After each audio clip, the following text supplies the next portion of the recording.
My on that note, are we live yet? Wait. Oh yeah, we are. So on that note, my wife's boyfriend before me, 24 years ago, actually Facebook Messenger not too long ago, maybe a year ago. Yeah. And my wife's like, Gretchen's so awesome. She's like, what the hell are you doing messaging me? Like, because this guy cheated on her, so she's totally hates him to the core. Yeah. Like, I've known Gretchen for 20 years now, and there's this, I've never seen so much hate as when this got brought up. And I was like, wow, you really don't like that guy. And she's like, absolutely not. And so she wanted me to like text him and be like, tell him to leave her alone. I was like, cool. I get to do that. That'd be awesome. Yeah. So that was pretty fun. Yeah, I don't want to talk about the person we were just talking about because she probably listens to this podcast I want to and cuts herself or something. I want to like, I was thinking, what could I do? And I was like, I wonder if I could like, I thought about taking a picture of my wiener, but I was like, nah, I can't do that. It wouldn't be bad. Why not? I don't know. Just that'd be a weird one. Be like, hey, check this out. But that'll make you go away. But maybe it wouldn't. Yeah. I don't know. You never know. Yeah. He's like, just what I was looking for.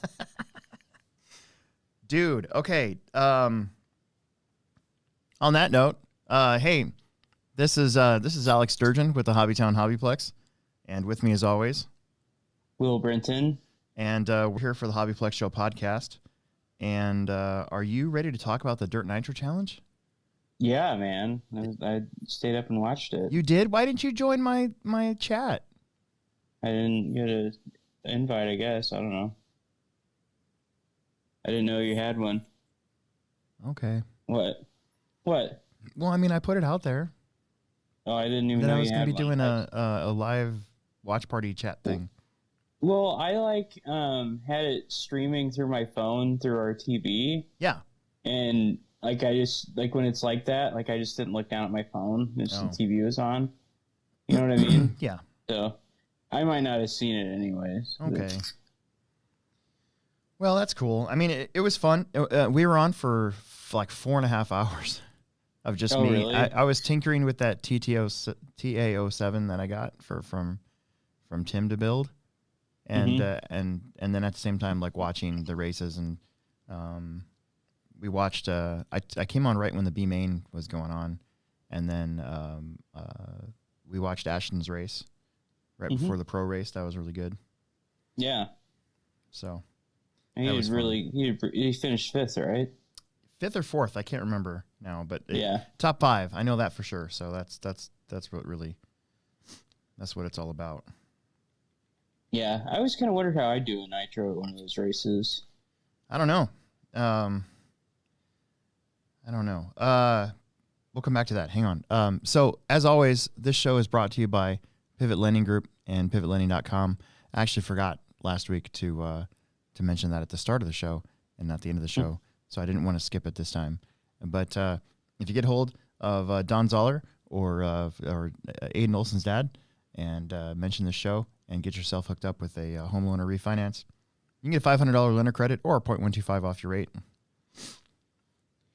He seems pretty happy about making this show happen every week. Yeah, that's good. Every time I talk to him, he's like, you guys had a really good show and all that. So I don't know. It's really good. So it seems like we'll be able to do this at least for a while longer. Yeah, that's always good. Yeah. Otherwise we'll have to start a Patreon page and all that stuff. We should just do that anyway. I know, I'm working on it. I don't know. I guess we got the super chat thing. Yeah, the super chat thing's pretty cool. Well, I mean, I don't know. Because, we got those things. How are people going to pay for those things? I know. And, so timeline for the last week for me was, what did I do Monday? Last Monday was, what did I end up doing? I can't remember, but I didn't have time to do anything on Monday. And then Tuesday I had to build the track. So I got there at 10. tore everything apart, and I think I got home at like 1:30 or something like that in the morning. It was like a 13-hour day. And then Wednesday I had to work, and Thursday I had to work, and then Friday I had to finish setting the track up, and then we had practice, so I had to take entries and all that other stuff, and then Saturday, of course, we raced, and then Sunday I actually had to work, but because of the snow, we were super slow, so I actually got to leave early. And then today has been my first real day off in like 3 weeks. That's good. Yes. So my wife was at work, Emerson was at school, and I had the whole place to myself. And what did I do with it? I slept until like 5 o'clock. Yeah. Like I woke up a few times to use the bathroom, and then use the bathroom. And then at one point, I opened up the door and let all the kitties in, and the cats and I were just hanging out, asleep, and then I fell asleep again, and then I woke up again at like 5. So. Yeah, I've done nothing today. I had this like all planned out. I was supposed to take a shirt back to JCPenney's. I was supposed to like take some money to the bank. I was supposed to mail some stuff out, and I had done none of it. Absolutely none of it. So sounds like me on a Saturday we don't race. Yeah. I pretty much wake up and just don't do anything till about noon. And then I go to there's this Mexican restaurant that I really like called El Chaparro. Oh. I go down there, get 5 tacos. But they're not like huge tacos, you know. Yeah. I come back home and eat them. And then I either work on scooter stuff or RC. That's like my Saturday ritual. If I have nothing going on. I think El Chaparro. I think tonight I'm gonna try to make some more progress on the on-road car. I did want to run the Rift today too because it was nice out, but now it's dark, so maybe I'll do it tomorrow. Yeah, it was like 45 degrees today. Dude, it was so nice outside. I opened up the garage door and I went outside, and I almost stripped down. Like I almost took my shirt off. I was like, yes. It's like 80 degrees warmer. Yes. It felt so good. Because it was like negative 35. Yeah. So it's 75 degrees warmer. Yeah. It felt amazing. Mm-hmm. It I could instantly feel the happiness start to build up inside of me again. Yeah. So spring's coming. Yeah, I'm ready to get some leaded gas and tune this scooter. Yeah. It's it's been done for so long and just sitting there because there's nothing I can do with it at this point. Exactly. Are you going to get one? You're getting a scooter this year, I don't know. We'll see. We'll see. We will see what happens. I've been saving a little bit, so I don't know what I'm going to do, but I also want to we're going to go on this vacation at the end of March, so we'll see how much money we spend there. Emerson and I vacations. We tend to spend money when mom's not around. Yeah. So, well, let's talk about the Dirt Nitro Challenge. Then we'll talk about our Techno series, and then we'll take some questions. So, as always, the rule here, Hobbyplex Show Podcast, is if you have a question, drop it in the chat. We'll get to it at the end. If it's something urgent or that you've been stewing about for a while and you want us to get to it right away, you can drop a super chat, and then that's the only way that we'll interrupt the show for your question. So, we make it really easy on you. Dude, okay, Dirt Nitro Challenge. Didn't it feel that basically the Dirt Nitro Challenge was really the last big race last year before all of it went down? It would have been, yeah. Right? Because it's after the Reedy race, and I mean, to call it the first big event of the year, I mean, CRC happened, and that's probably the biggest 10-scale race of the year, besides the Reedy race. Yeah, but I guess as far as a race with an international presence, it would have been the first. Yeah, but there was no international people there, though. That was the other weird thing. Yeah, I know. I get that. But you know what I'm saying. That's the first one that had an international presence that had come back. Yes. So I don't know. It just it just felt almost like a renewal almost of some sort. Finally we were everybody was able to get back together, not just a handful of pros at the Southern Nats or a handful of pros at the manufacturer shootout or something like that. It was everybody who races Nitro RC in America that travels was basically there. Yeah. You know? And Tessmans are there. They're from, I guess North They're America. North America. They're from Canada. Mm-hmm. So I don't know. I just it felt kind of like it kind of felt back to normal almost a little bit for me, other than the fact that there were no international drivers there. Yeah.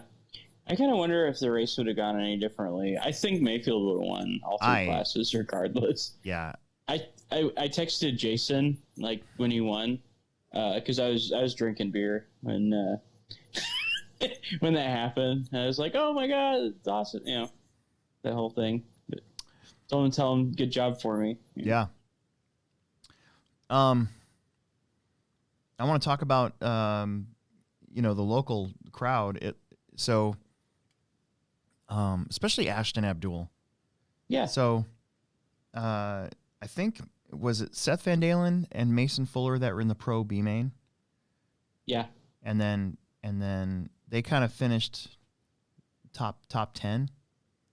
I think Mason started pretty low and ended up like 5th or 6th. Yeah, I thought Seth finished 3rd. He was just outside. Yes. Oh, Mason finished 4th. That's right. Okay, so yeah, because that would have been cool if they both bumped in. That would have been cool. This was the race that I kind of jumped in on the live stream last night, and I was like trying to start it before the race actually started, but they got it going, and Seth kind of dropped back really early and then fought his way back. I think he had the fastest car of the race, hot lap wise. Yeah. Mason started 12th and finished 4th. And he wasn't that far back. I mean, 16 seconds on that big track is not really that much, you know? Yeah. 1 or 2 crashes.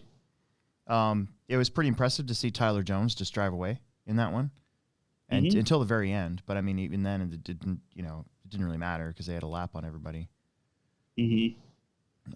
Tyler Jones been in the Plex quite a bit. Yeah. And he's a really good kid, so it's good to see him. Aiden Horn was in that one, and he moved up a little bit, qualified 7th and finished 5th. So he got a top 5 too, and he's a little ways back, but he's not really a Nitro racer that much.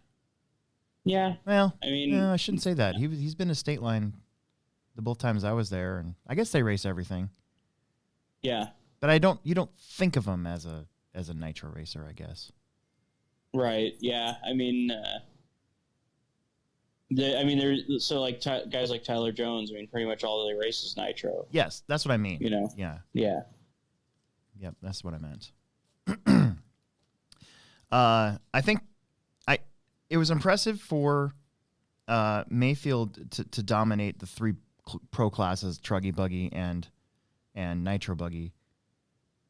Get the wins in all 3 of them and do the sweep. But I thought it was more impressive for Spencer Rivkin last night to be middle pack in the B, win the B on like the last lap, and then come back and get 3rd out of all that racing. And he just consistently just drove his way up. Yep, so, just picked him off. Picked him off one by one. I thought that was really good. The one I was actually impressed with Tanner Denny. Oh yeah, no, I was going to mention him too because last night on the stream I was looking at Ogden and Tanner were 1st and 2nd there for a while, and I'm like, honestly, Cole, he's super fast, so that's all he does is race Nitro. I don't think he races any 10 scale ever, so that's his bag anyways. And I mentioned this in the broadcast last night that I've seen him be a lap down in a semi, have to start a lap down and come back and win the semi by a lot, and then start basically dead last at the Nats in 17 and lead the first third of that race before I remember the tires, I think, were the thing that kind of fell off and maybe burned him out too fast or whatever. But so he's got so much skill, and so it wasn't surprising to see him up there. It wasn't necessarily surprising for Tanner, but I don't think he's been racing that much other than at home. No, well, that is his home track, but or isn't it? No, he's from Arizona. Oh, okay. No, never mind. I mean, it's within 3 hours, so. Yeah. No, I get that. I actually kept forgetting it wasn't in Arizona. Yeah. The Nitro Challenge wasn't in Arizona. We're so used to it being in Arizona. Mm-hmm. Yeah, no, like off the couch. That was the pun. Yeah. That was the spin on it. Like he showed up and drove. And then, so Ashton Abdul, intermediate buggy, A main, he finished 5th. He did finish 5th. He was in the hunt. There was just a melee at the start of this race. Yeah. And I was actually like cringing. Like, well, I felt bad. I like watching Nick Watlet's car. Mm-hmm. Because he TQ'd and I think he finished like last or second to last. Yes. Intermediate. And it was just like a lot of those cars that weren't pillow ball cars just totally became so unpredictable to drive. Like the Losi and all those cars. It's just like the C-Hub style is so much better on a tight, smooth indoor track. But then it's like the pillow ball is so much better on a blown out track. Yeah. And I think that's where like X-ray cars would have a big advantage because they have both. Yeah.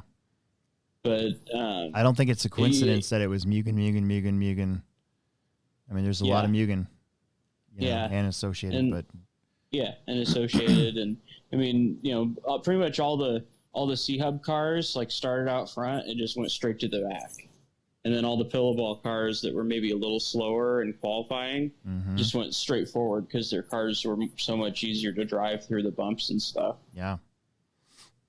I think that makes a pretty big difference. Yeah. Just watching them. That being said, I'm pretty sure Contreras Jr. runs a Losi. Oh, really? Yeah. He won. He won independent. He won all 3 independent classes. He did it. Yeah. He did a Mayfield on the independent level. Yeah. Well, but it's kind of maybe they had something figured out. Yeah, to make it work better. I just I kept seeing the blue car catch up, and I could see him at the start of the race of the buggy one. I unfortunately didn't get a chance to watch any of the truggy races because we were running the Techno series at the same time. Mm-hmm. But but in this race, I saw Ashton just kind of lingering back there in 6th spot at the start of this one after he got away from everybody. And I did notice, I think he was trying to be too nice. Yeah. Because he was getting ran over at the start of that. And I could see him checking up and trying not to hit people. And everybody else around him was not doing that. Yeah. No, those Nitro races are pretty cutthroat. Yeah, you just punch it. Yeah. I mean, it's like you almost have to just force an accident. Like you have to be like right on them and try not to hit them and then find a clean spot. Yeah. Like, because you don't want to be the guy that just drove through everybody because I think they were calling rough driving. Yeah, somebody got to stop and go. I noticed. Yeah. So, I mean, it's a good idea. And Mayfield ran into somebody, he stopped and let him go, Yeah. I mean, it's just a good practice. Yeah. I can't remember if that was in buggy or truck. I can't remember but either. Maybe it was like his car got kind of weird and he went over like kind of like went over and cut part of the track, but it was like an accident. Yeah. But he like stopped and waited and even gave like an extra position back. Yeah, I did see a weight. I can't remember who it was, but I do remember seeing a weight. Yeah, and I think that's what it was, and that's always the right thing to do. I mean, you have to. I mean, like a track like that. I mean, nobody was cutting it intentionally. I mean, it's just like because that hip jump was so unpredictable. It looked like you weren't sure what your car was going to do when it went over it. But it's easy to say here. I mean, we weren't there. We weren't driving on it, but. Right thing to wait. Ashton finished second in electric intermediate buggy too. Yeah. And that was great. That's a good, and he got, I think he got an interview too, which was fun. Oh yeah. So Yeah, I got a good. couple. Yeah. So it's good to see him kind of making an impact when you go that far to race. Mm-hmm. You know.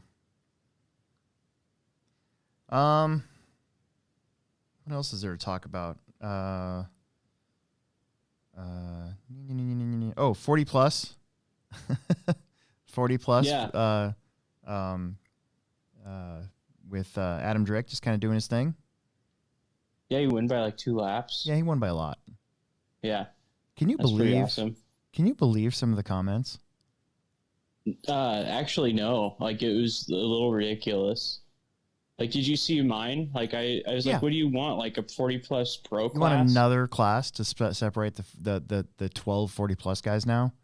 Yeah, it's like it's 40 plus. It doesn't have anything to do with like how they're getting their products. Here's the thing: if you're over 40 and you're still that fast, you deserve everything you can milk from it. Okay? Yeah, yeah. Because I'm 43, and you can bet that if there's a 40 plus class, I'll be in it regardless. Yeah, I said it. If I race 40 plus, I'm racing everything 40 plus. I have earned that. I have been in this hobby for 43, so it'll be 4th grade. How old are you when you're in 4th grade? 8? Yeah, something it's like that. It's like that. what, 34 years? I've been in this hobby for 34 years, so you'll be damn straight that if you reach 40, then you're more than allowed to race 40 plus. Damn it. Yeah. No matter what, no matter how fast you are. I just couldn't. I feel like people that complain about that sort of thing are just like, it's like if he was like working on his stuff with all that energy, it's like you'd probably just be better, or those people would be better. But it's it just doesn't sound. You just sound like a big whiner. Yeah. Like it's just a crybaby like whiner. Yeah. Is what you sound like. Yeah. And I hope that person's listening, because you're a whiner and you're a crybaby. We should do just a straight 40 plus race at the Plex sometime. Get off my lawn nationals. Get off my lawn nationals. Yeah. So, I don't know. Yeah, it'd be pretty sweet. Yeah. Oh, they get more track time. Okay. Okay. He's over 40. He deserves it. Damn it. Mm-hmm. He needs it. He needs it. Exactly. And then one last thing before we wrap up the Dirt Nitro Challenge, because there's going to be other podcasts talking about more in-depth stuff than us too, but not that we want you to just listen to other podcasts, but still. Yeah. Hey, don't touch that dial. The crossover. Yeah, what about it? So I went there, and I went to the Dirt Nitro Challenge 2011. They had the same type of crossover, and somebody got beamed right in the face. Mm-hmm. They've used it before since then, but once again, I think we had people on Truggy and Buggy Day get beamed with it. Yeah. Right in the face. Mm-hmm. Crossover's fault? Marshall's fault. Whose fault is it? I think it's just one of those things that happens. I mean, I don't know. Probably like, I don't know. I mean, if I was there marshalling, I would take that spot just because I'm short. Mm. But yeah, I mean, maybe I don't think it's I mean, if you can't say it was the track, but I've seen people get hit with buggies on any layout. You know what I mean? Yeah. I mean, didn't somebody Zach Edinburgh get beamed? Yeah. Just right in the noodle. Right in the noodle on a big jump that was like it wasn't a kicker. It kind of was a kicker, but it was like a spline type thing, and it would make the truck go really tall. And the problem was that specific jump got severely blown out, and so it was throwing cars every which way but straight if you hit it wrong. And he was marshalling there, and I mean, I was there announcing that race, and the problem was it was the start of a main, and there was so many trucks coming, and the truck kind of the vehicle that hit him went the wrong way. I mean, it jumped off the track unexpectedly right into his noggin. So Yeah, probably the only solution there really is to have a helmet for that that spot.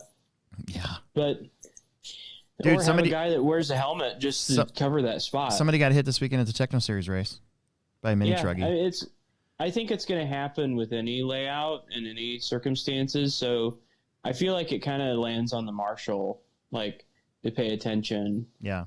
You know, because it's just one, like, it's a crossover. You want to stick your head right in front of it. Yeah.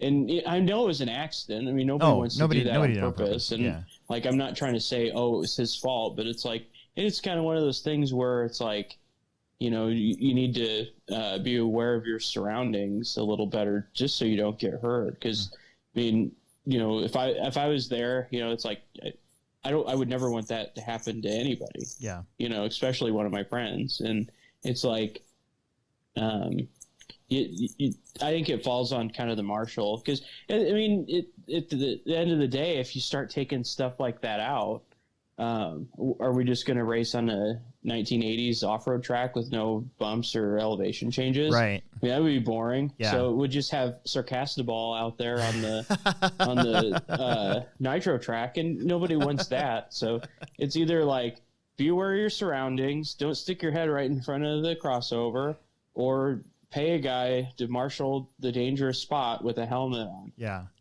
I think every track layout that I do, especially when it's wintertime and I'm thinking about the 8 scale stuff, it does cross my mind. Okay, is this going to be dangerous if I put this here?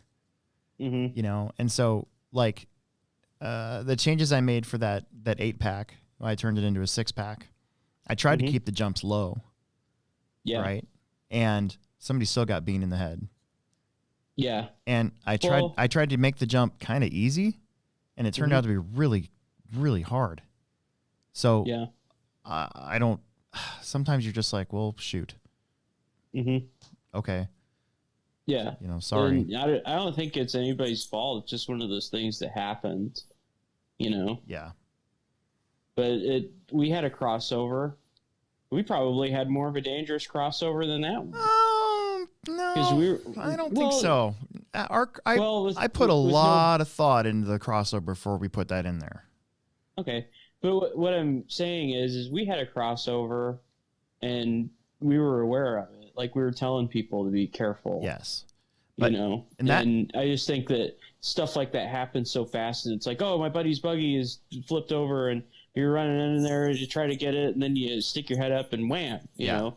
All that stuff happens so fast. Yeah, the crossover that we did, that's the only way I would ever do a crossover again, is the same way. Is that it was a fairly low crossover because you were jumping over lane into a pit, basically. So you didn't need a kicker to make the cars get any air, so there was no risk of having it eye level. If somebody did run in front of cars, they were going to get hit right in the stomach, or lower. So, I mean...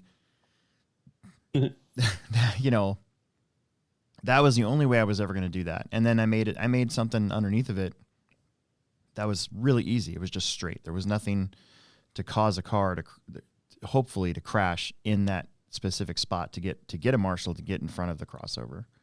And I think we got away with it. I don't think there was ever really a crash there, if I remember right. There was crashes on top, but not the bottom. Yeah, not that I can think of. Nobody landed into that lane. Yeah, exactly. But I mean, I don't. Yeah, the ones that make me cringe are the crossovers that have a kicker, a big kicker thing where they're trying to make you jump, air it out over the crossover, and then they have something that's underneath of the crossover, whether it's a bridge, and it's hard to marshal because that's the other thing. Lincoln had a crossover once that was made out of a wood tabletop bridge thing. And the way that they had it, there was a slight blind spot before it. Yeah. Right? And so you couldn't see it. And then they had this, they had put like this bump right before that. And so if you hit the bump wrong, you would crash and you'd end up underneath a bridge. Yeah. And the bridge was only like belly high. And so nobody wanted to climb under there and get a car because nobody was slowing down in that section when somebody was crashed. And you were basically blind the whole way. So it was. Oh, I remember it. Dude, it was super sketchy. And that's the wrong way to do a crossover. And then it was the completely wrong way. Yeah. Like, I know who probably designed that track, and let me tell you, sir, it was the wrong way to do it. You know who I'm talking about. I'm sure he's listening. It would have been cool, but it's just it was tough to see. And then if you crashed there, it was almost deadly because nobody would ever slow down. No fun. Yeah. See, the thing that I thought was really funny about that was that person would always complain about layouts that you made, and like that there was really dangerous marshalling spots, and then he makes a layout like that. Yeah. That's the way it usually goes. Yeah. Yeah. I don't think they race anymore though. No, not around here. Which is fine. Yeah, it's fine. All right, so that wraps up our Dirt Nitro Challenge talk. I feel really proud of Ashton Abdul and and the Fullers too. Can't leave them out. And Seth Van Dalen, did good, and Jared Wiggins did really good. He made the buggy main. Yeah, put her straight in. Yep. So, guys that we see often are making their mark out there. And I almost feel like there's another almost. I have this like small sense of pride, too, that Omaha is kind of starting to make its mark a little bit. A lot of our drivers are starting to. I think so. Starting to get in there now. Hold on, Jack H. Just put in caps. Who are you guys? I'm Will. That's Will Britton. He's a team associated driver that races at the Hobbyplex in Omaha. And I'm Alex Sturgeon. I'm the race director for the Hobbyplex in Omaha, Nebraska, and techno driver, and otherwise J Concepts driver, both of us. And we've been doing this a long time. And we like to talk about it. Especially ourselves. Especially me. I like to talk about it. Yeah, me too. Yeah. And I hope that answers your question. Yeah, I hope that answers your question. Okay, so now that we've talked about that, let's move on to the Techno series. First question: Did you keep up with the Techno series at all? Or were you busy? I was busy. Okay, all right. So it was on Saturday. Yeah, it was on Saturday. Yeah, I was doing nothing. 192 entries. And this was the one I was like, it'll be an easy day because the Dirt Nitro Challenge is going on, and like Graham Hill and the Colorado guys, John Cleese, a bunch of them weren't here. We've had Tebow. I think he's going to come in March. So we've had Jared and Mason and Seth and Jared Wiggins and all those guys. So they were all gone. So I was like, all right, this round's going to be awesome. We're going to be done early. Nope. Still, is Tebow? If Tebow makes the March round, is he going to qualify for points? Yeah, that'd be cool. Yeah, actually, we'll talk about that here in a minute. Because I ran the points. So ran the numbers. I ran the numbers. So 192 entries. We had 101 drivers. The place was packed as usual. It was a busy day. The track changes seemed to be nice. I was talking to people and telling people about our track and how now that we're using the oval again, the track almost feels complete again. It almost felt more complete than what we had at the J Concepts INS race a couple weeks ago. Yeah, that's cool. So it was nice. I'm just going to get right into it with results. So we had. Well, our first A main was Mini Truggy, so I had to kind of juxtapose a couple races to keep the marshalling going from back to back. And so Mini Truggy was first, and dude, we had 28 Mini Truggies again. Really? That's pretty cool. Isn't that great? Yeah. So come on, Team Associated, Team Losi, let's go. Let's get in gear and produce a Mini Truggy. Yeah, that'd be sweet. That would be sweet. That way Will can race. Yeah. Do you really want me to get a Mini Truggy? No, I want to keep winning the class. Absolutely not. But still, the point is that we need more companies to make them. Yeah. Because Techno's got it down, man. Their truck works really well. Mm-hmm. All right. Well, I'm glad I'm getting this out of the way. So I got a TQ and a win, but it wasn't without a pretty good race with Zach Van Dalen. Yeah. Zach got around me early, and then just like the track monsters kind of came up and bit him a little bit. And then the last minute and a half, he was catching me hard, especially in the that really sweet triple level elevation change right before the straightaway. I mean, he was reeling me in like a second a lap there at the end. So, but he crashed, and that was about that. So, so Zach got second. Sean Van Dalen got a podium right behind his kiddo. That's cool. And then James Hamm, kind of a rough day in qualifying, had to make the bump, but ended up finishing fourth. Ashley McCormick was fifth. Dan Gangler was sixth. He was struggling because he had a death in the family. So our condolences go out to that guy. I feel really bad. Dane. Oh, really? Yeah. Oh, it's terrible. I feel really bad for him. He was trying to decide if he was even going to be there or not. Bryson Pavel finished seventh. He had a good qualifying day, but finished seventh. Connor Herrick, Philip Hoke, and then Matt Robinson was 10th. So that locks up the deal for me. I don't have to run Truggy in the last one, so I'm going to run E-Buggy instead. Oh, that's cool. So that's fun. We just got a super chat. Dan J, $4.99 of internet money. How do you know when to adjust your pills and what changes it'll make? Or is this just something you learn over time? Is there an adjustment sheet? There's a sheet on the associate website showing you all the locations and what each location does. Like as far as toe and anti-squat.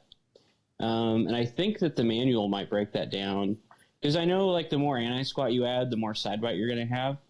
So usually you'd want to do that on a track that's maybe a lot more flowing, or like higher speed turning on power sections, just to try to keep the car supported. You'd probably want to run more anti-squat than 1 degree, because at center pills, it's 3 degrees of toe and 1 degree anti-squat. And that kind of helps lock the rear of the car in a little bit too. You know, I'd run, I don't even know what anti-squat and toe I'm running. Well, I'm running 3 degrees of toe, but I'm not sure how much anti-squat I'm running. I think it might be 2 to 2.5 degrees anti-squat right now. But yep. And I think for me, anyways, like the lower you run the pills, the more grip that it builds in the car, and the higher you run them, the looser the car will feel. At least that's my preference. Alex thinks it does the opposite, but yeah, I run one up most of the time on my stuff. And when it's not one up, I get all pissed off. Yeah.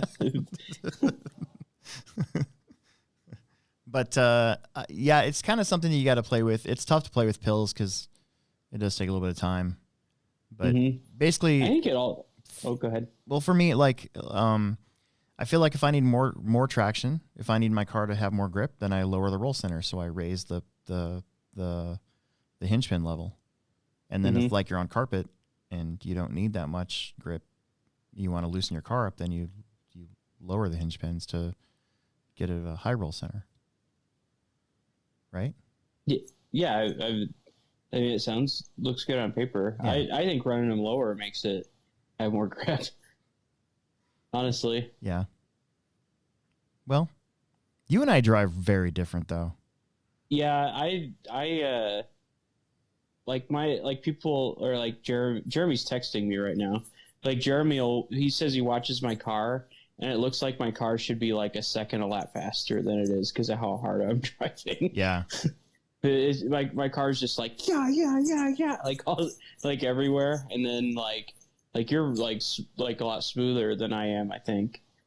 I don't know. I think I am pretty smooth. I just charge everything pretty hard. You. Whenever I see you try to drive my car, you're trying to hammer it all the time. You're trying to get the car to just drive straight. drive straight hard, and it doesn't work for you because my setups don't respond to that input. Yeah. You know. Yeah, I'm a pretty point and shoot driver, and I over the years I've become more and more of a roll into the corner, roll out of the corner, try to keep, you know, I don't know. I just maybe slower. I mean, that could be a term. That's probably why I've gotten slower, but I definitely don't drive hard like that. Yeah. I just can't not do that. Like anytime I try to drive slower, I just can't. Like, yeah.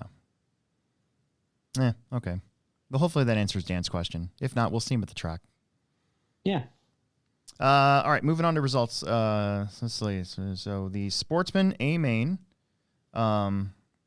This one was pretty crazy because you had Matt Kessel, your TQ, got a pretty good start. I was actually marshaling this race up at the corner, and actually I was the flagman for this one. I think this is the first time I've been the flagman ever. Really? Yeah, I'm pretty sure because I'm always in the booth. Oh yeah. Yeah. But Lucas Baker had a horrible day in qualifying. I think he got a brand new car because I'm pretty sure he was running a Losi last time. He's running a Techno this time. Of course, Sportsman, you can't have any sponsors, just regular Joes. He had to bump from the B, so he qualified 9th, and then just progressed his way up and had a pretty darn good battle with Matt Kessel. And I think this is Matt's first time here, so it was pretty awesome to see him up front. Philip Hoke, who's in the points with Luke, finished 3rd. He kind of qualified mid pack. Josh Shout was 4th. John Davies qualified 3rd, finished 5th. Eric Wunschel barely made the main, finished 6th. Jake Wilkening qualified 2nd. I think he had a flame out, if I'm not mistaken, because he had an all-white car that I'm pretty sure I was tossing up to the pits. Otherwise, I think at one point he was leading this race by quite a bit. Parker Clemmy was there. He had just caught up to Matt Kessel to battle for the win, and then he cut in a little early on the straightaway, and his car turned around the wrong way, and 2 cars coming down the straightaway smacked into him and broke his car. And it was right in front of me, and I felt bad because he was having a really good run.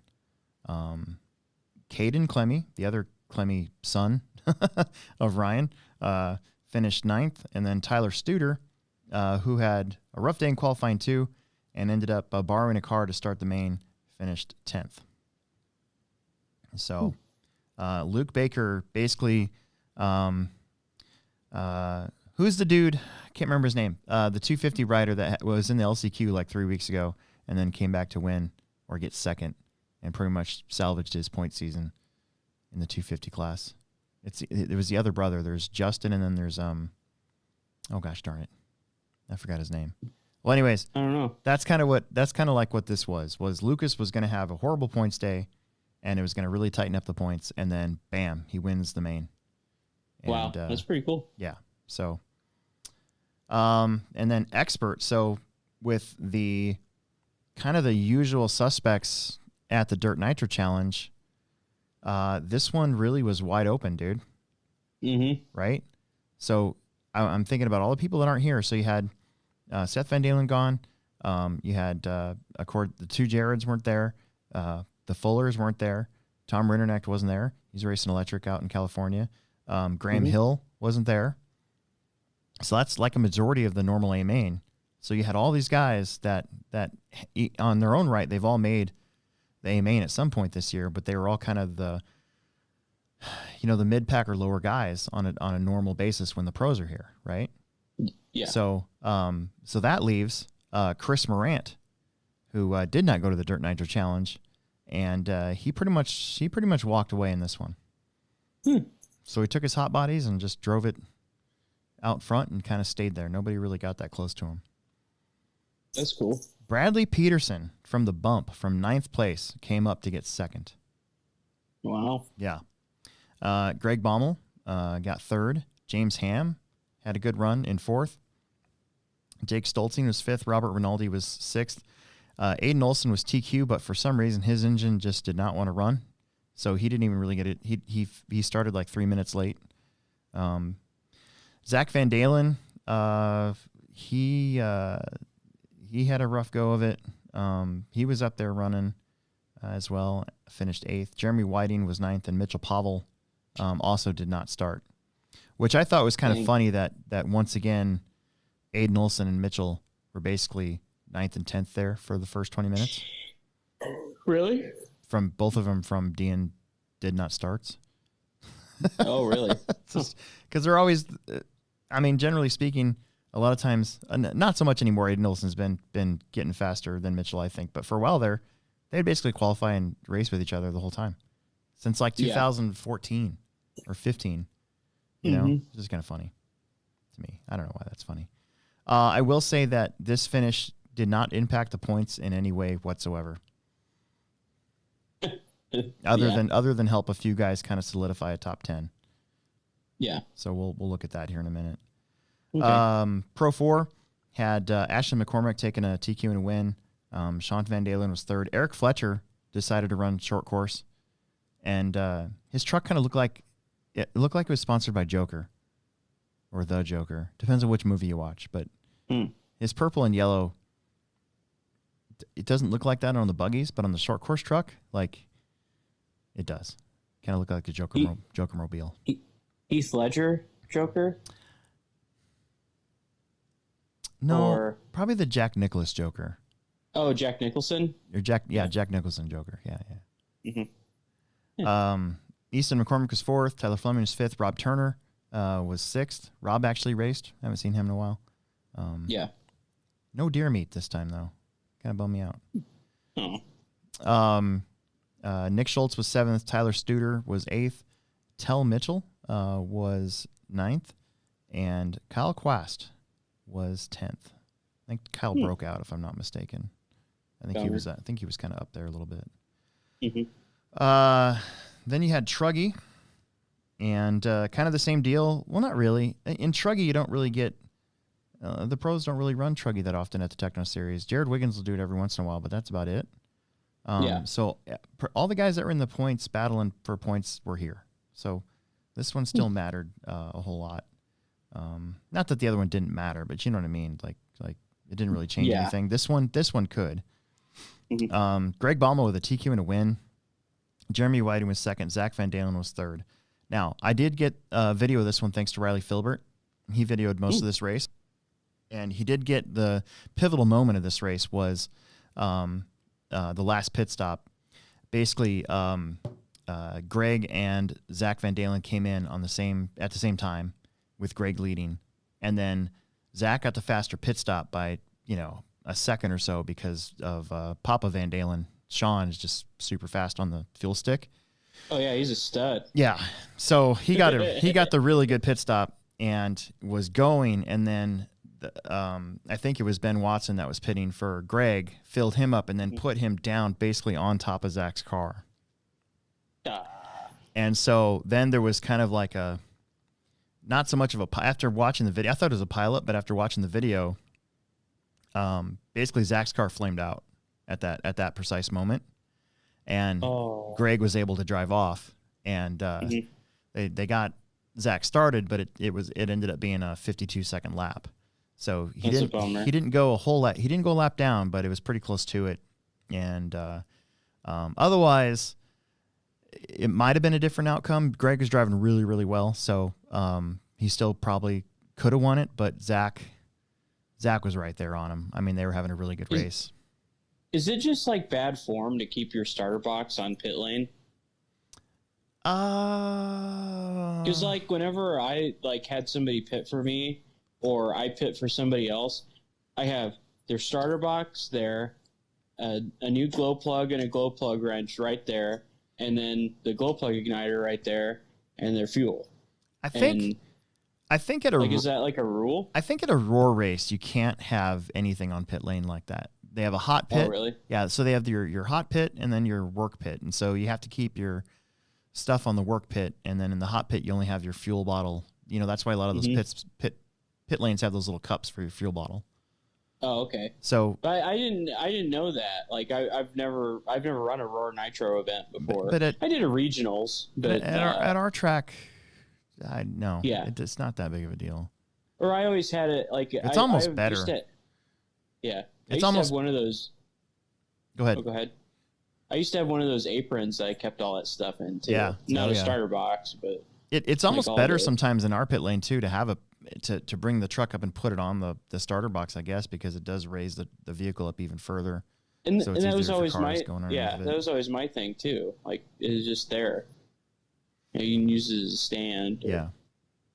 But and then like if it flames out, like boom, I can start it. Yeah. But that's what I've always done. So these three, Greg, Jeremy, and Zach, have basically been in a Truggy points race now for almost 2 seasons a full 2 seasons. Last year it was down to these three. This year it's also down to these three. Mm-hmm. So that's been pretty cool between them. Then it was Chris Morant getting 4th. I read his race report. He said he just didn't have tires, and so he thought he'd put the good set of tires in the front and the bad set of tires in the back, and it said it made his truck like stupid to drive. And, no, really. I could kind of see that on the track a little bit. It looked really edgy. Braden Billington had a good run in 5th. Patrick Mitrovic was 6th. Joey Fitzsimmons was 7th. Justin Huglin was 8th. Robert Rinaldi was 9th. And Don Drews was unable to start. He broke his truck.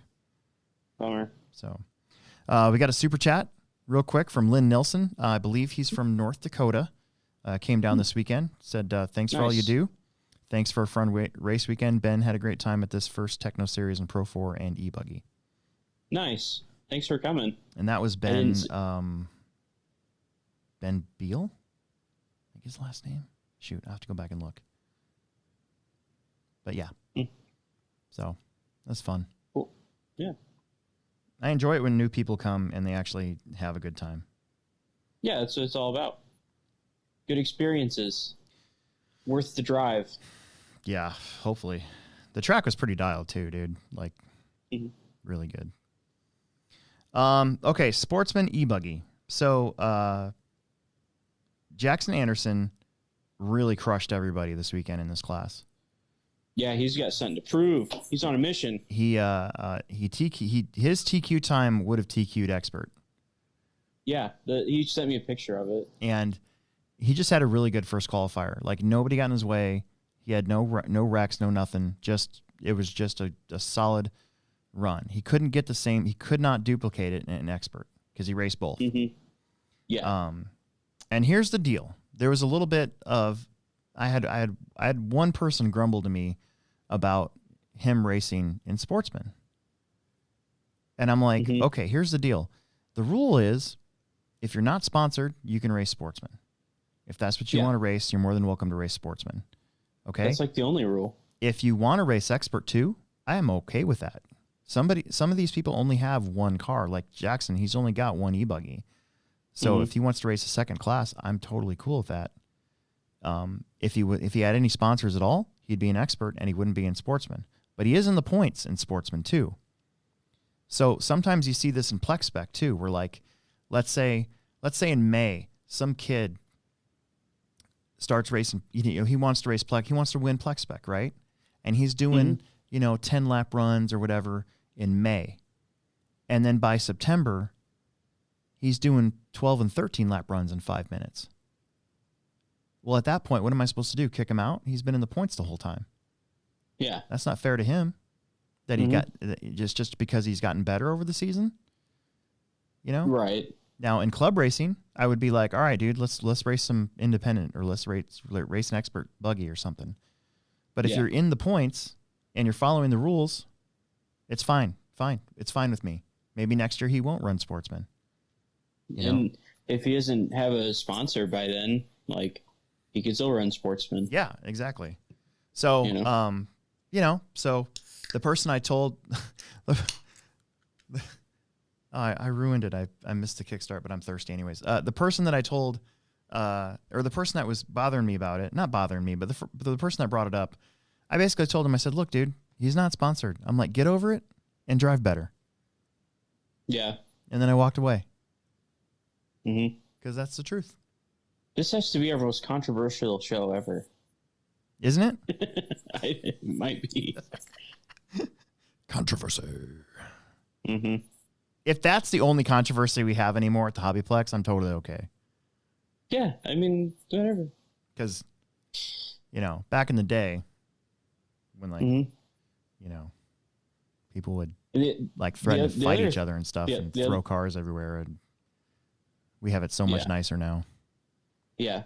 The other thing to remember is Jackson's running a used buggy with electronics that are big, borrowed, and stole. Tires. Yeah, dude, tires. he had three yellow wheels and one white wheel. Yeah. It's totally what's the word? Bucky? Gomer? What? I don't know. Maybe Gomer. Squid? It's totally hillbilly. Hillbilly. It's totally hillbilly, man. He should be running Sportsman. But I mean, I just don't think that things like that are fair.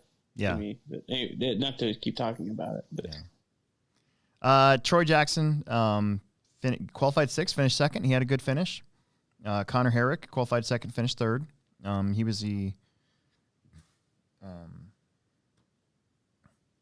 Herrick brothers did really well this weekend again.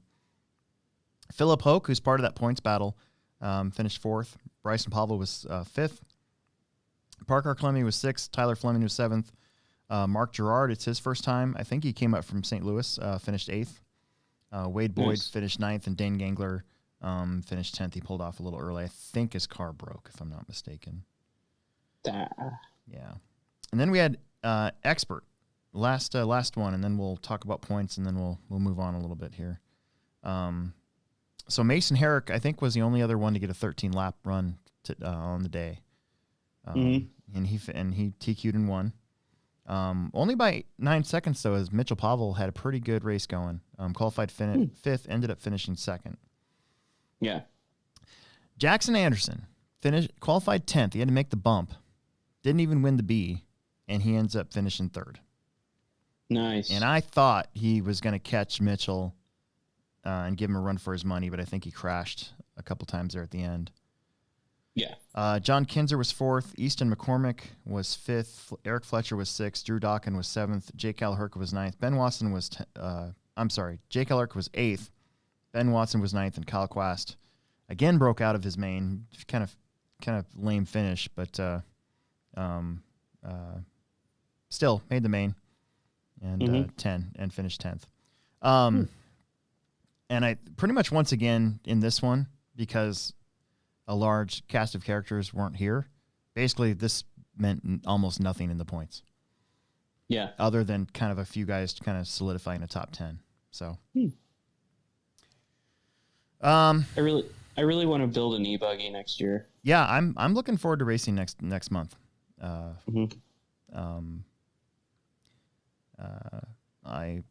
need to get my body to Kenny though. Yeah. Otherwise, I'm not gonna want to race because then I won't have a cool body. Gotta have a cool body. Yeah. I'm trying to bring up the points here, and then we'll take a pivot lending break real quick and get to some questions. Okay. Do. Techno. There we go. Look on Facebook. View post on Facebook. All right, so with that, with Expert Electric Buggy, Jackson Anderson will right now be shown in 10th spot. Roman Gastelum wasn't here, still in 9th. Easton McCormick, 8th. Eric Fletcher was 7th. Conrad Bizey is 6th. And then you've got Graham Hill, who wasn't here, still in 5th. Mitchell Pavel gets a 4th with that 99. He does move up. Actually, he didn't move up. He was in 4th anyway. So then you had Mason Fuller, Ashton Abdul, and Jared Tebow still in 1st, 2nd, and 3rd. So Tebow has 3 points over Ashton Abdul and Ashton has 1 point over Mason Fuller. And honestly, because of that, unless there's a huge meltdown for Jared, I don't see how he could not win this class. Yeah. You know, I mean, all he has to do is finish third. So, let's see, what else do we got? Mini Truggy. I pretty much have sealed the deal. So, I'm locked in at 402 points. Zach Van Dalen has 3 points over James Hamm for second and third. Sean Van Dalen right now showing fourth. He's last year's champ, which I should have his poster ready to go. Those guys, I sent them his picture way back in January, and I just now got the proof for his poster. So, oh, really? Yeah, I felt kind of stupid that I was like all happy that I had posters for everybody when I got them, and then I forgot two of them. I forgot Sportsman E-Buggy and Mini Truggy from last year. That's a bummer. So I will get him his poster. It will be up by the time these guys are all here because it should be sent yet tomorrow. Yeah. Ashley McCormick is fifth. Bryson Powell's only 1 point behind him. And then Dane Gangler, Kyle Quast, Drew Dawkin, and Jake Kelleherko rounds up 10th. Nick Poppenfuss is only 1 point out of 10th. So that battle for the final 10th spot should be pretty fun. Yeah. Pro 4, Ashley McCormick pretty much has this locked up. Easton McCormick is second. He's got 3 points over Kyle Quast. Then Nick Schultz, Tyler Fleming, Nick Poppenfuss, Steve Wall, Jen Schroef, Lynn Nilsson, and who's 10th right now? Sean Van Dalen right now, shown in 10th.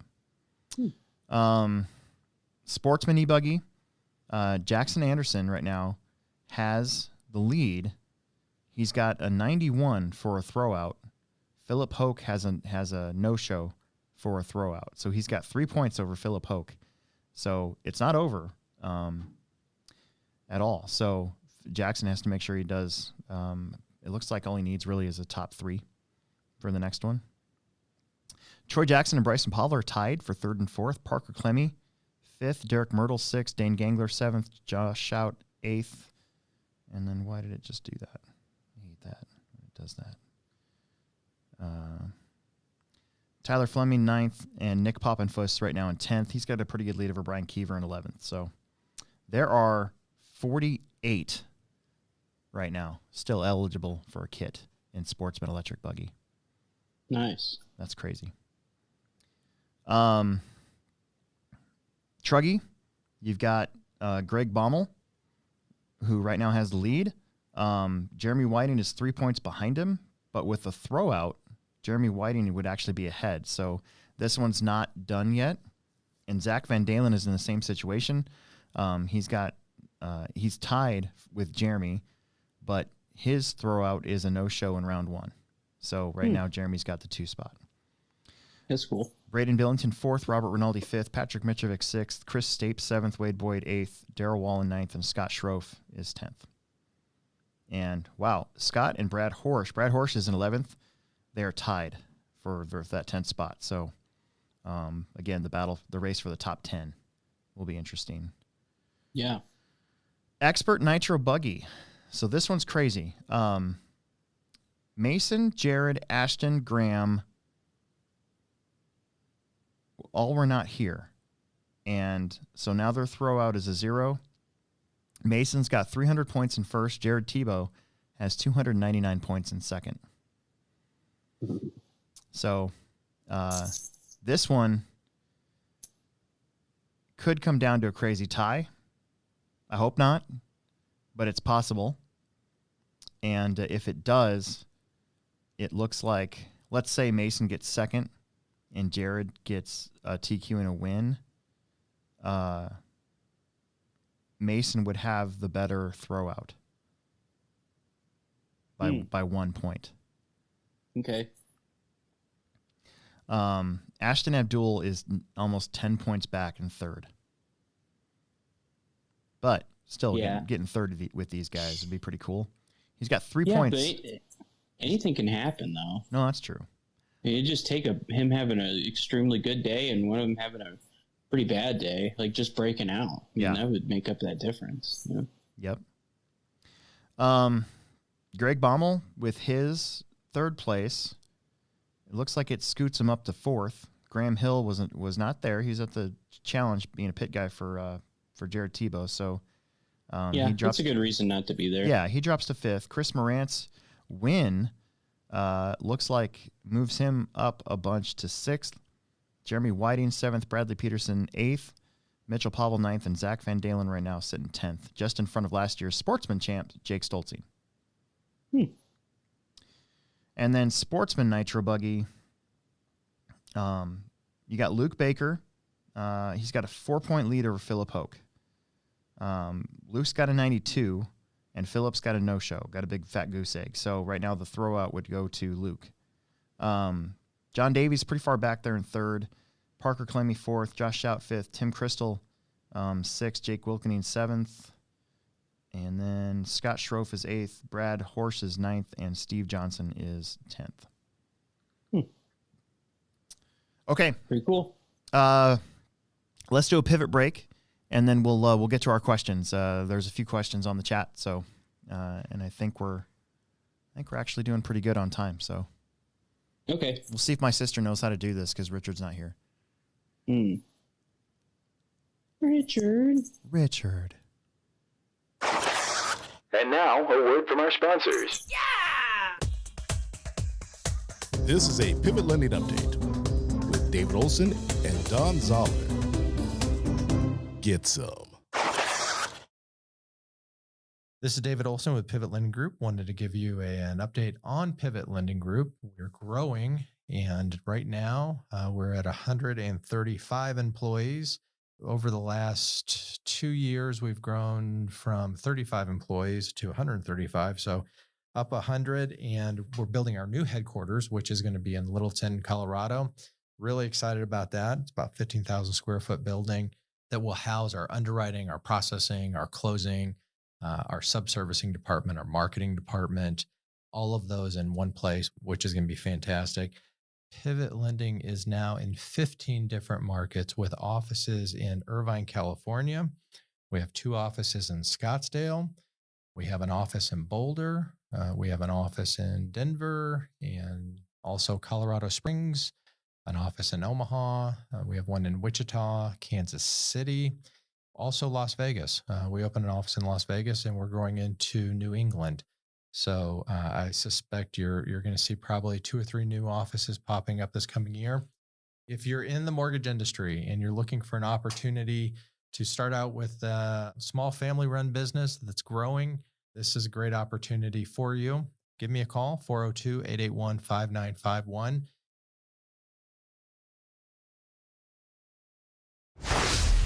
David Olson, NMLS 16099. Don Zoller, NMLS 277589. Pivot Lending, NMLS 109995. We return you now to your regularly scheduled program. Well, I think Will's probably still peeing, so we'll give him a second. And I had something funny I was going to say. What was I going to say? I was thinking about something, now I forgot. I do that a lot on this show. Or I have these like big ideas, and then while we're sitting here talking, I totally blank and forget about them. But anyways, we're waiting on him. All of you guys that joined the watch party last night, appreciate you guys chilling with us. That was kind of cool. I'm gonna try to do that at some more bigger races like that. Like next year, hopefully the Reedy race will be back. I think that'd be pretty fun to just sit there and watch the races and chat about stuff as it happens. I like that. I think that's pretty cool. Oh, is it over? Yeah, it's over. Huh. Dude, I had a dream this morning as I was sleeping till 5 p.m. about RC cars and pawn shops. So I think that time you pawned your 8 scale? Yeah, but that worked out. Yeah, it did. Yeah. But it helps when you know somebody who owns a pawn shop. Yeah. But so I remember my dream. So there's just like these vague images, but basically like I remember going into this pawn shop looking for old cars, right? I'm like, hey, do you have any old RC cars? And like he showed me one, and it was not anything worthwhile. Not what I'm looking for. Yeah. But then I looked, he's like, let me go over, take you to the RC section. And then in this RC section is just a bunch of like red cats. Like just new in the box red cats all over the place. Huh. And it got me thinking about how many times somebody's come into the store with a car that they've gotten from a pawn shop. Oh. And it doesn't work. The guy at the pawn shop was like, here's our new Red Cat section. We already blew the engines up and stripped the transmissions for you, so save you the hassle of doing that. Because it's like every single time somebody comes in with like a China car or whatever, and like you can't even tell what it is. You have to Google it, and it's like everything's like obliterated, and they paid like $400 for it. Yeah. We got yelled at last week by somebody because they bought a China car and then they were mad at us because we didn't carry parts for it. That happens so much. Like, it happens all the time. It's crazy. Yeah, it's just funny to call it a China car. Well, I mean, I used to call it Triple C, which was cheap China crap. And then a long time ago, I got yelled at for that by a customer. And I'm like, yeah, I probably shouldn't say that. And so now I just call them China cars. I'm like, yeah, this is a China car. And the response I always get is, well, aren't they all made in China? And it's like, well, I mean, yeah, but there's different. This is low quality China car. It's different levels of quality control that really make it different, you know? Yeah. Usually stuff you get in Taiwan's pretty good. Yeah. But anyway. We got to watch. We can't say, well, maybe we can, but we got to watch how we differentiate Taiwan and China on YouTube here. Oh, really? Yeah, because it could piss off like our little tiny show that gets like 30 viewers. How many people could really upset Motherland China, thinking that Taiwan's a different country. Oh yeah. Yeah. That wouldn't be cool. No, that wouldn't be cool. Oh, that brings me up. So okay, dude. So before we get to questions, I was so excited because Saturday night after the techno racing, I took a shower, I hopped in bed, I flipped on the Disney Plus because I wanted to, I was going to watch WandaVision again. And what comes up? The Muppet Show. Yeah. And I'm like, Muppet Show! Oh my God. Yeah. And so I watched the very first episode of the Muppet Show, and it brought back, all the member berries. Yeah. And then remember when Kermit the Frog? Yeah, I remember. Yeah, I remember. So then I was scrolling through all the episodes after I watched the first one, and I saw the Luke Skywalker Star Wars one. I'm like, I am totally gonna watch this. And then I saw that they had like Blondie on one time, right? I'm like, I'm gonna watch that one too. So last night I get on there and I go to flip on the Blondie one, and up comes a disclaimer. Mm-hmm. There is a disclaimer now. Uh-huh. And I looked it up on the internet, and there's like 18 Muppet shows that have this disclaimer about how it depicts cultural or people being hurt in some way or picked on, and it was wrong then and it's wrong now, but we're going to show it anyways. And I've been watching all those. And I'm just like, what the heck? And I watched the whole episode of Blondie, the Blondie episode, and I could not for the life of me figure out what could possibly be offensive. And so I don't know. I mean, some of them, like the Johnny Cash episode's got a Confederate flag in the background, so I guess they kind of have to do that, But I mean, it was back in the late 70s, early 80s. Nobody really cared about it back then. But oh my goodness, I think people cared, but just nobody, like, they didn't have a voice. But anyway, go ahead. Okay, well, whatever. But anyways, like the Blondie one, I have no idea. Honestly, I don't. The only thing that I can think of is her Muppet band. They'd had a couple cigarettes. Oh, maybe that was cigarettes? It. Maybe. Yeah, maybe cigarettes. But I don't know how that could be harmful to people or cultures. I don't know. Anyways, what a joke. Yeah, I can't wait to watch it's the those Muppet episodes. Show, dude. It's the Muppet Show. I love the Muppet Show. I love the Muppet Show. My wife went to the Jim Henson museum thing. Really? I wanted to go, but It's the Muppet Show. Like, get over she's it. a pretty big Jim Henson fan. Get And over I mean, yourselves. so am I. Yeah. I Fraggle Rock, dude. That's my jam. Yeah. Down in Fraggle Down in Rock. Fraggle Rock. Mhm. Anyways. How about some questions? We've got some questions. Do more people want to know who we are? No. But I'm pretty sure that guy was legit. He just didn't know who we were. Because okay. I answered his question on the chat too. I'm like, yeah. So What was his question? who are you guys? Oh, okay. That's a legit. Yeah. That's a legitimate question. I mean, Yeah. we're not like Yeah.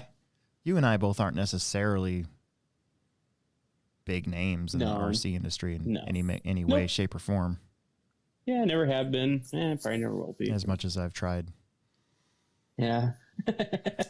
But I My didn't know if it was like, who do you think you are? Yeah. You know? Yeah.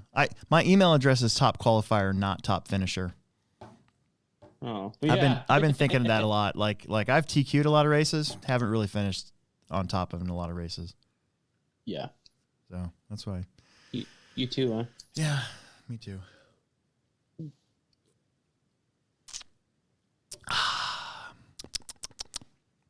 Let's see. Peter Renault's got a question for you. He brought it up on the chat last night, and I was like, I don't know. That's a good question. Dear Will, how full should an Associated Center diff look using 500K? His looks empty. P.S. Saw your mini truggy win on on Nick Pavel's channel. That's pretty cool. My mini? Oh, your mini. My mini. Yeah, my mini win. But Yeah. I think his question is, so this was a good question because I never really thought about this, but do different oils actually weigh differently? I've never weighed them. I don't know. They might. Right? I mean, you got to think of it. I mean, the thicker oil is probably denser, but I don't know. I guess as full as you'd want, because like in the manual, there's that thing for weight. Yeah. But I weigh my front and rear diffs, but I don't weigh the center. I just kind of pack it full of the 500K. I'm actually running 200K now. I'm actually going to mix up some 300K by mixing two. We have 300K at the store. Oh, really? Yeah. Oh, we have Mugen. okay, We have I'll get Mugen some of that. 300K. Oh, it's Mugen? Yeah. Their stuff's usually lighter, though. Oh. Like a lighter oil. I don't know. At least like from the 8 scale stuff when I tried running those fluids at one time. Oh. But anyway, I try to fill it up to where it's just at the like the actual teeth on the gears. Yeah. Where it's in the middle of those teeth on the gears, so that's about perfect. That's kind of where I've always been taught to fill it up too. I like the triple X, the 22X4 also had filling up by weight. And when I got to that section in the manual, I was like, what? I don't have any scales. How am I supposed to do this? So I just eyeballed it like I always do. Mm-hmm. It seemed to work fine. Yeah, and I mean, as long as it's the same, like as long as you do it the same every time, I mean, that's probably all that matters. Right. I mean, a lot of it is that you don't want to underfill it more than anything, but I don't know. I mean, I know like water and gas have different weights, and you know, alcohol or methanol weighs different than gas, and you know, it makes sense that different weights of shock oil have a different weight, but I don't know how much it would be off, because even like gas and water and methanol are actually very close. But yeah, I would just fill it up to the middle of the teeth on the gears and call it good. Yeah. Yeah, you definitely want them past the middle of the cup for sure. Right? Yeah. No matter what. Mm-hmm.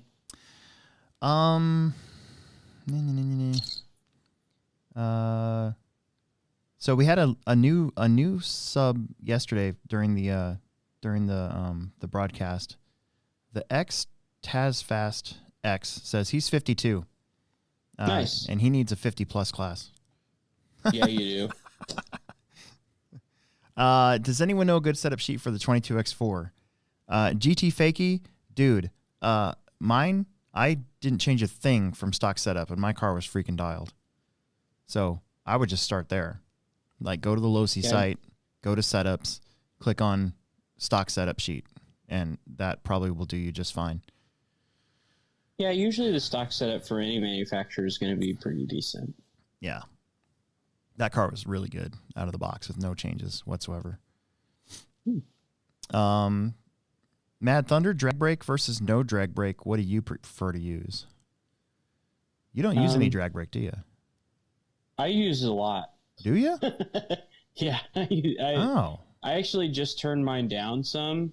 I was running 15% on dirt. Whoa, that is a lot. Yeah, I'm running 9% now, but like on carpet, like that thing's jacked. Like I don't know, like 20%. Yeah, it's just the way I drive. Because I like to finger brake my car anyway, and so it's like it just kind of like as I get off the throttle, like it just starts the braking process. But usually with higher grip, I'll probably run less drag brake. You know, I mean, that's kind of what I've found works best.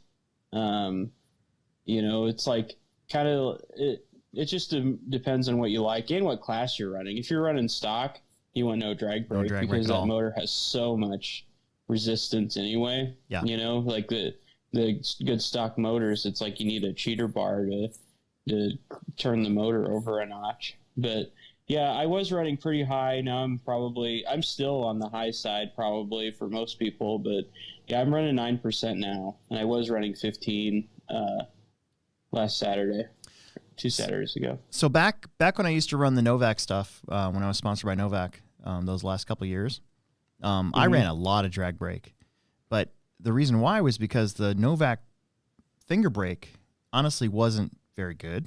Like, a good finger brake, you don't want your car to spin out. You want to be able to use it without having your car lock up and spin out. And the old Novak speed controllers, even the Pulse, like even messing with the brake settings, I could just never get it to not lock up. Even I'd even turn it down on the radio and all that other stuff. And so I kind of trained myself to just use the drag brake setting in those speed controllers, which actually was very good, to where I would let off the throttle and let the car brake itself. And that seemed to work really well. I was letting the equipment do a lot of the work for me. When Novak went away and I started using Orion speed controllers and now Hobbywing, their finger brakes are very good. And so I went from using a lot of drag brake in the 20 to 15% range way down to, like, if I use it at all, it's like 5% now for me. Yeah. Because their finger brakes are that good. Especially the Hobbywing stuff now. Oh man, it's money for me. Right. Like, it's so much smoother than what it used to be. So, I personally don't use a lot anymore. That being said, when I do race carpet in mod, crank that baby up. Yeah, like my whole thing is you want your car to like push a little bit, so you have to brake it. Yeah. So that it sets the nose of the car for the turn, and then when you get on the throttle, it pushes the rear suspension back down into the track. Yeah, and it gives you more grip. But so yeah, there you go. It's it most often comes down to driver preference too, as always. So. Yeah. Then he said, Tamai makes good on-road race kits. How come they stopped making off-road race kits? And I don't know. Their focus has always been more on the model side to the on-road side, not so much the off-road true performance side of things. Yeah, they used to have didn't they have a Truggy? Yeah, they did. And they were kind of giving them away. They were there, for a while. And because you could get one for like $200. Yeah, if I remember right, they were like really cheap. And I think that a lot of it has to do is, I mean, if they did if they did off-road too, they would be in like every genre of RC. Yeah. Every single one. And that requires a lot of infrastructure, a lot of tooling, Support, it's just too. like, and if they're trying to get into an already pretty saturated market, I mean, it just doesn't make sense. Because they had that mid-motor buggy. That was their last two-wheel drive car. I saw it. It had Phillips screws on it. Yeah, it was at the convention. Yeah. It was cool, but I mean, it's like, you could tell. Like by then we'd already kind of, already kind of moved on. I was gonna say it was pretty dated, even then. It's just like they took it and made. Oh, everybody wants to make mid motor. Okay, here you go. But the rest of the car was still really dated. So. Yeah. So that's probably why. Yeah. Mad Thunder also wants to know about the Offna Hobeo Hyper TT10 compared to the other mini truggies. I didn't even know Offna and Hobeo were still around. Did you? No, now I do. But I would stay away just because I can't imagine where you get parts for it. Yeah, like all that Offna stuff back in the day, other than Jammin', because Jammin' was part of Offna, wasn't it? Yeah. It was like an affiliated brand. Other than Jammin' buggies were really good. They were. And that was Jammin' J. Halsey's company. And but the Offna stuff, like the Ready to Run 8 scale, Offna, all that stuff was like, they'd get 3 shipping containers of it. Like one would be the cars, one would be the parts, and the other one would be kits. And once that was sold, it was gone forever. Yeah. And it was just the way that some of those companies created cash flow for their racing side of stuff. When 4x4 short course was just becoming a thing, I had the Hobeo. What was the number on that? SCT10 or something like that. Sounds right. It was weird. It was a weird looking vehicle, but it was pretty cool to have for a little while. Yeah, because Jammin' even had one too, didn't they? It was the same truck. Yeah, it was the same truck. Yeah, it was literally the same truck, just different name. Huh. But I had the Hobeo Offna one, not the Jammin' one. Oh, really? But all the parts intersected. It was really cool. Yeah, as companies go, I think that was kind of a bummer to see Jammin' not make cars anymore. Yeah. But yeah, with part support being so important, I can't imagine that would be anything you'd be able to find. No. Anywhere. Yeah, because like, didn't Trinity release cars like that? Yeah. Like they just have like, well, I remember they had that 18 scale car, but then there's like Trinity touring cars that were out and they'd just be gone. Yeah. Like they'd sell the container out and be gone. Can we explain the Esc Boost Settings? Is it better than adjusting the motor timing? Well, it's two different things, right? Yeah.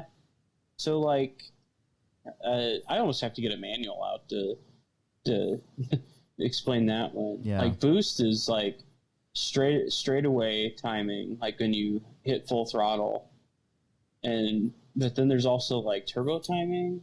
It just depends on the brand of the speed control too. And yeah, they have different names for it. Yeah.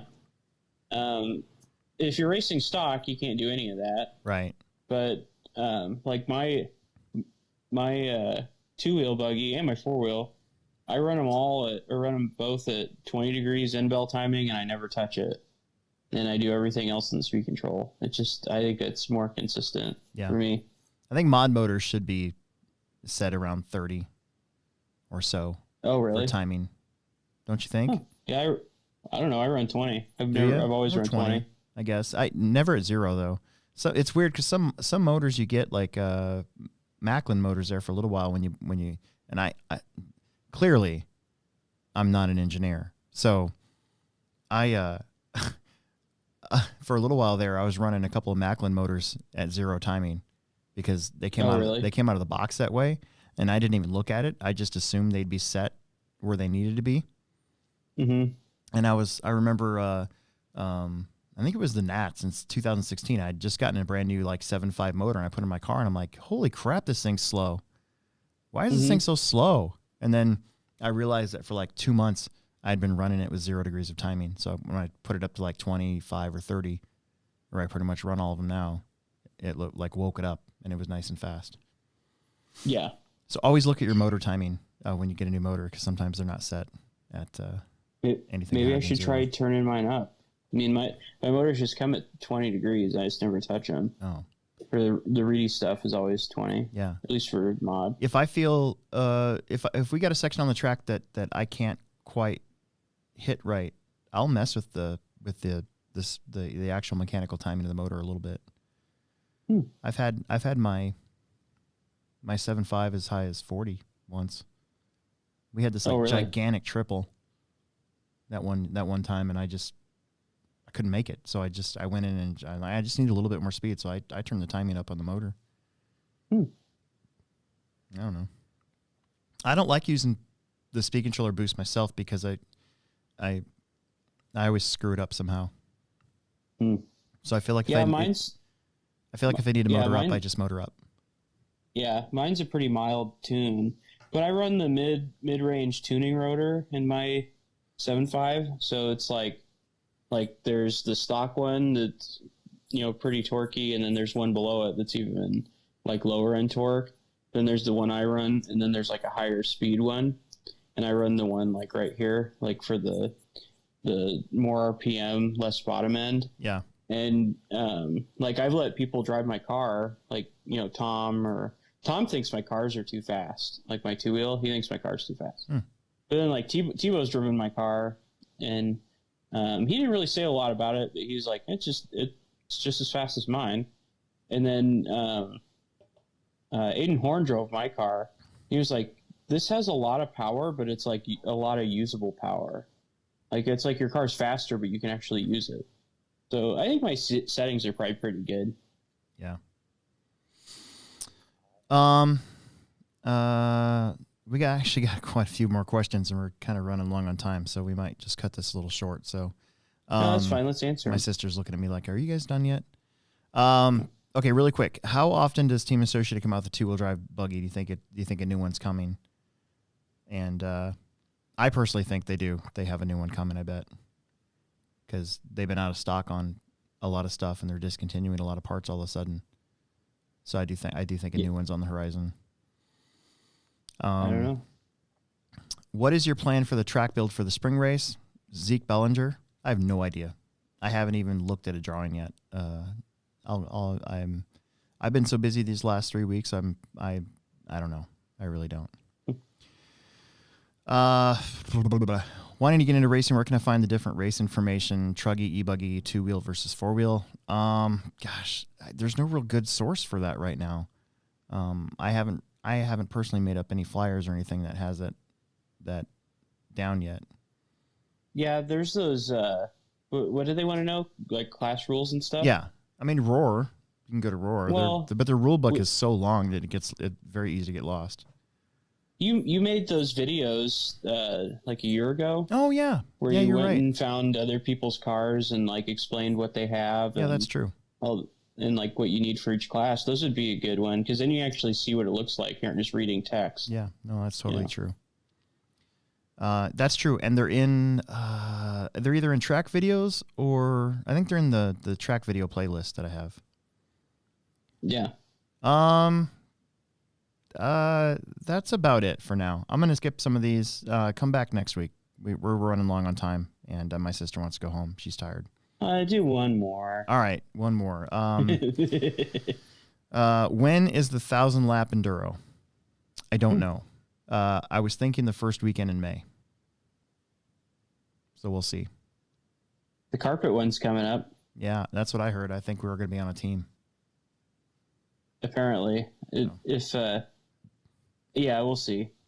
Yeah. If Jackson's listening. Yeah, we'll see what happens. Okay, with that we better go though. We're at 93 minutes on the tube here. Ooh. So it's like a Rogan podcast. The problem is that we only pay for an hour, so we've been going over now for like 3 months straight. I think they're getting kind of tired of it. Really?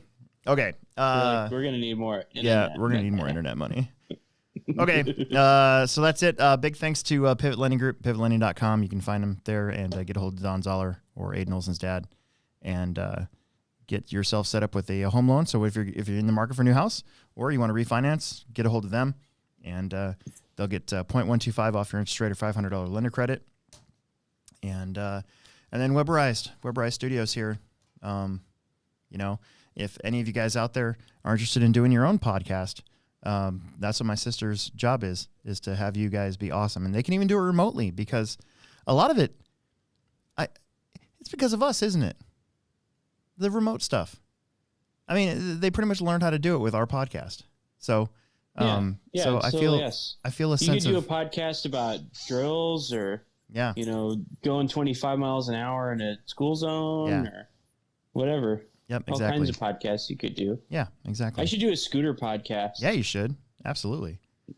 That'd get so boring so fast. Maybe, you never know. I'd be like, all right, so I advanced the timing 2.5 degrees to eliminate the need for more cylinder compression. I feel like nobody would like them. Okay. Yep. We better go. Okay. Yep. Thanks, dude. Thanks for hanging in there, even though you didn't do anything this weekend. Yeah, me neither. Yeah. And we got the crash in next week to talk about. Next week's show should be a very question-filled show because we're only going to be talking about the crash in. So. Yeah. So think of a good question and like and subscribe. Give us a review, preferably 5 stars. Yeah. Exactly. Are you building a car for carpet or what? Nope. No, me neither. I think I'm selling both my cars.